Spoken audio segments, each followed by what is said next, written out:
guys, my name is Samantha Lee and I'm the new intern here at Tampa Sports Academy.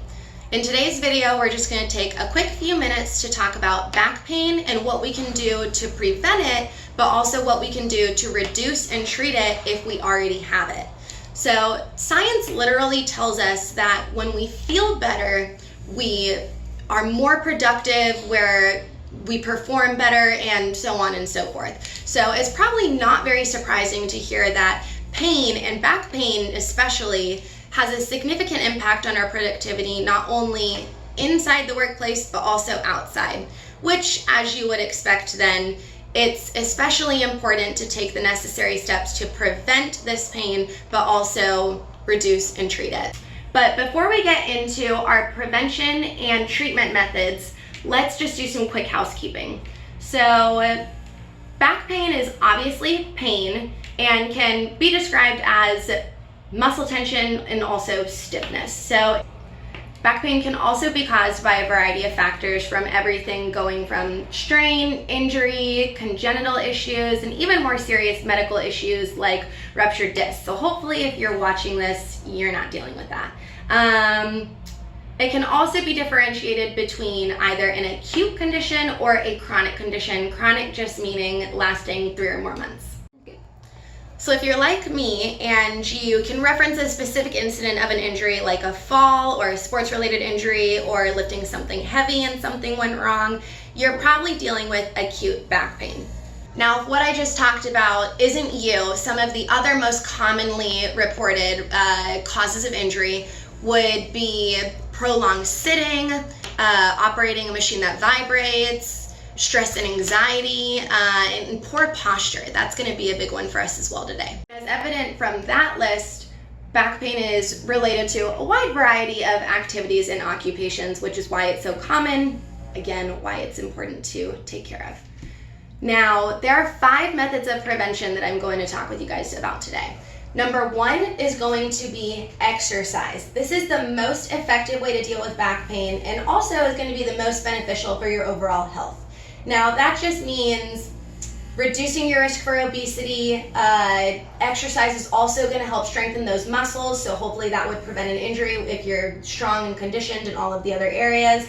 It's also going to reduce inflammation and just ease any of those aches and pains you already have.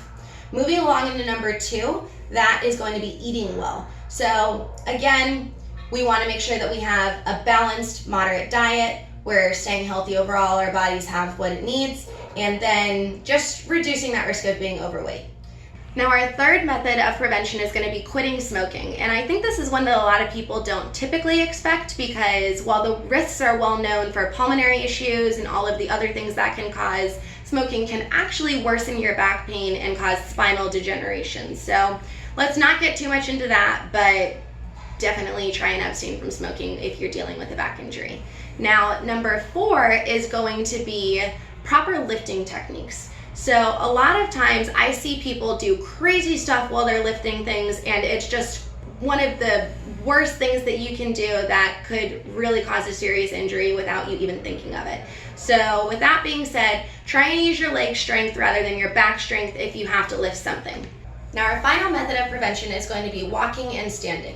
So many of us these days have desk jobs, we're working from our phones, we're staring at computer screens, and it just leads to us having poor postures. So one of the best things that we can do is take regular 5-minute breaks or so just to stand up, maybe roll our shoulders. If we need to be on our phones so we can feel like we're staying productive, that's fine. Just make sure that, again, you're in good posture, not staring at your phone with your neck down like that. Most injuries relating to back pain don't require surgery, and if you do have a more serious condition or injury, a lot of time the goal is to avoid that surgery. So the good news is I have 4 methods of treatment for you guys as well. The first method is going to be active exercise therapy. Now, this is just going to include a range of exercises or physical therapy techniques that can help significantly reduce and, in some cases, eliminate pain. So that's just going to include exercises that will strengthen the back muscles, strengthen the core muscles, or even low-impact aerobic exercise, which could include, let's say, a stationary bike, the elliptical, exercise walking to get our heart rate up, or swimming. Swimming is a great one. Now, we also have number 2 with methods of treatment, and that is going to be our home-based exercises. So that might be some homework that your physical therapist gives you, or if you're not in physical therapy, something that you could look up that could be exercise modification, like some partial crunches, or something else that's going to, again, ease and reduce that back pain. One of the things that I really like to do lately as well with all of the resources that are out there is to look up Instagram pages. There's so much out there on Instagram right now, and almost all of us have one. So there's actually a page that one of the trainers here showed me called Rehab Fix, and that's by Dr. Grant Elliott, and it's got some great stuff, especially for lower back pain. If you guys want it, go check that out. But there are tons of pages out there. You can look up hashtags, just unlimited resources and whatnot for you to maybe go and find some stuff for you to do at home. Our third method of treatment is going to be lifestyle change. So as we talked about when we were going back with prevention, it's pretty much the same stuff. Just trying to maintain a healthy weight, maintain a moderate balanced diet, just so we can stay overall healthy, reduce stress and anxiety, get good sleep, all of that good stuff.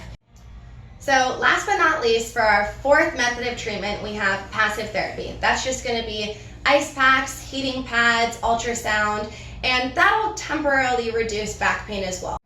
Now, one last thing before we end this video is that I want to point out that adherence is key. So whether it's your active exercise therapy or your home-based exercises, whatever it is, just make sure that you're doing whatever you can do to stay consistent with your routine. So if you maybe need an accountability buddy or to gamify some of these exercises so they don't get boring or repetitive, that's definitely fine too, but just do your best to find something that you guys will be able to stick with.